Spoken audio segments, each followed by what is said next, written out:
What is up, everybody? Welcome to another edition of Driving with Duck, always on Facebook, most of the time on YouTube, and occasionally on Instagram. So I did a Driving with Duck short last week talking about if you love someone, it is up to you to say what you got to say and get it off your chest. Now, I want to expand on that just a taste, just a little bit.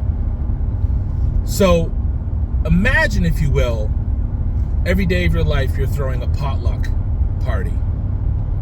And you invite everybody that means something to you, whatever the varying degree of love, like, whatever. And they all bring something. Now, some people are going to bring, an entree, an hors d'oeuvre. Some people will bring drinks, whatever. Everyone's going to come as they are. Some people are going to be dressed to the nines because they want to celebrate you. Some people may come in sweats and a t-shirt, whatever. However they feel, that's what they're going to do, right? Now, imagine in your mind's eye, some of those people you're going to be just acquaintances with. Some other people you're going to be friends with. Some others you may be best friends with. Your lover, your significant other, whatever. They're going to show up. Some people, as they walk through the door, you may be like, oh, I hope they only stay for a minute. I don't really want them to be here, but I invited them as a courtesy. Some people, you're going to want them to show up early to help you set up and to stick around for the whole thing and then stay for the cleanup. Other people, hell, they may even bring somebody that you don't even really know or like simply because they don't want to show up alone. Now, I said that for a setup to bring it all the way back to me just talking about the short that I did last week, and we were talking about if you love someone and you got something to say, you owe it to yourself to say it. Ask yourself this question. Do people that say that they love you, care about you, whether that be in a platonic friendship or in a relationship, whatever, ask yourself what their motivation might be for telling you some of the things they say.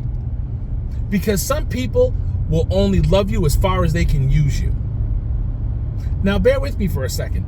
Some people are going to love you and say things to help you and uplift you simply because they want you to be better and rise above than the station that you are.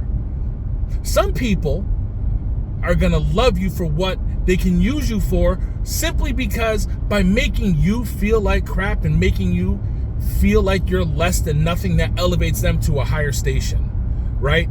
They're going to take you and treat you like you're less than nothing because in your mess of a life, according to them, it makes them look that much better and feel that much better because they can fix you up. Because everything that's wrong with your life makes their life look that much better.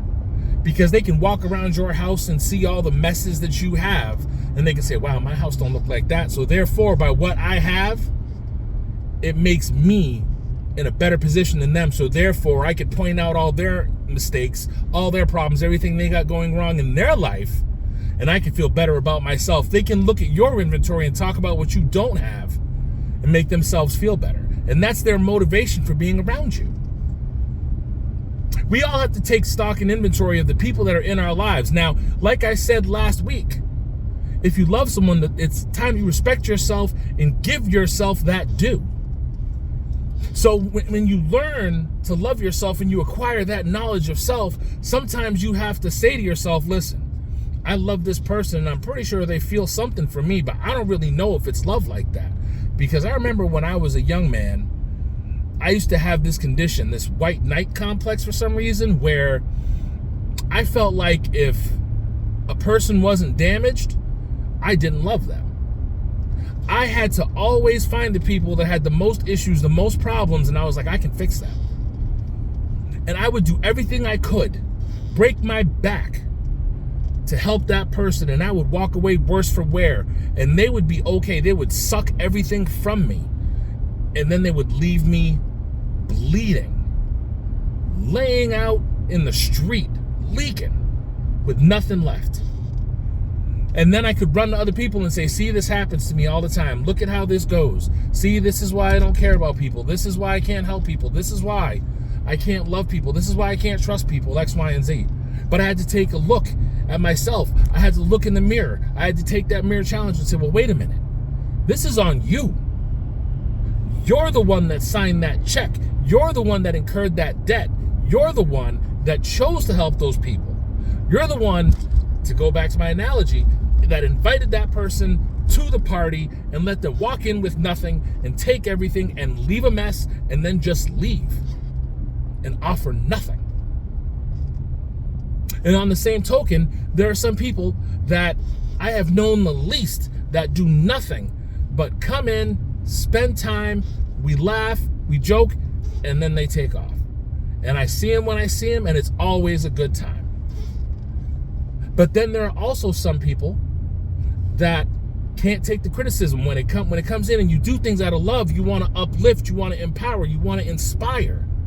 And the only reason why I personally say the things I say, it is never out of spite, never out of malice. It is simply because I want to uplift and make better. But some people, they're so insecure in who they are and what they feel that they can't take the criticism. So whenever you offer something that goes against the grain, it's always taken in a negative context. So therefore, they battle back with negativity and then want to try and cut me down to bring me down to their level. But when you have supreme knowledge of self, or I'm working towards that supreme knowledge of self, and it doesn't faze me as much as it should, then the anger sets in on their part. I heard it said by Dr.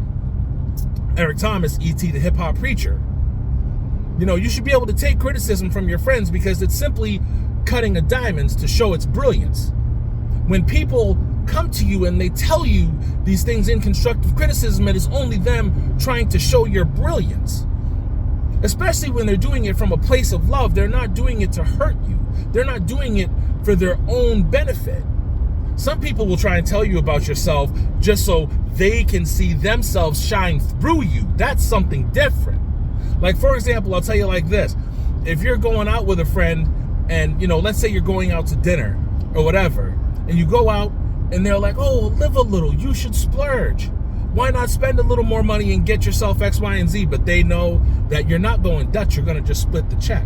They want you to spend a little more money so they can justify going out to dinner at more expensive places, because they want you to come up a little bit more, to be more reckless, so it benefits them. I'm not talking about that. What I'm talking about is they're trying to make you better and show your brilliance simply because they want to see you shine. And by you shining, it puts them in a better place. It makes them feel better because they know that you're going to be better and is going to make you more brilliant as far as cut and clarity. Make you a more healthier brilliant. Not that they're going to gain anything from it. It's just them gaining by watching you gain. It's a total difference. It's an act of selflessness that is that agape love. That's something different. It's a love for your friend. It's a love for a person you care about. That's different. But there are those that would love to put you down and tell you what you don't have. People that come out the cut out of nowhere, that is supposed to be the people that care about you, love you, and want to see you succeed. And they're like, you know what? I was just thinking, you know what you don't do? You're X, Y, and Z. You're one of those people that don't have this, that don't do that, that don't say this, that, and the other thing. And all they want to do is cut you down because it makes them laugh, and you're supposed to be fodder for their entertainment. And they love to get around other people and talk about things you don't have, don't do, and that you aren't, because it makes them feel better about who they are. You got to ask yourself, what do I have you around for?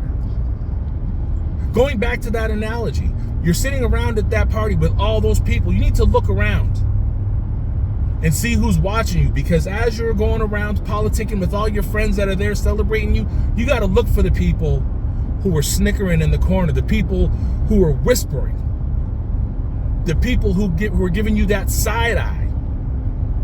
You can learn to recognize them, because there are some people that are supposed to be your day ones that are just waiting for you to slip up. And those are the people that when you get to a certain point, you got to say, you know what? I can't have you in my life anymore.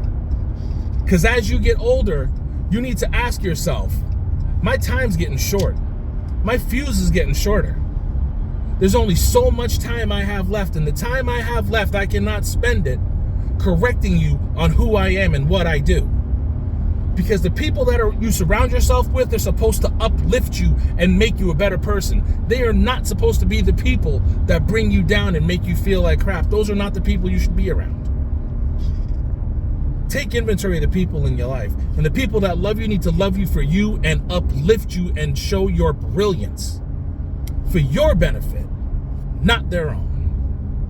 This has been another edition of Driving with Duck. You can find all my other videos on Facebook, hashtag DRIVINWITHDUCK. Look me up on Instagram, duckbeard_the_black, or on YouTube, Driving with Duck. I wish you all the best day. It is Friday. It is beautiful. Take some time out for yourself. Self-love is the most important love that you can find before you can love another. Acknowledge yourself, my friends. Peace.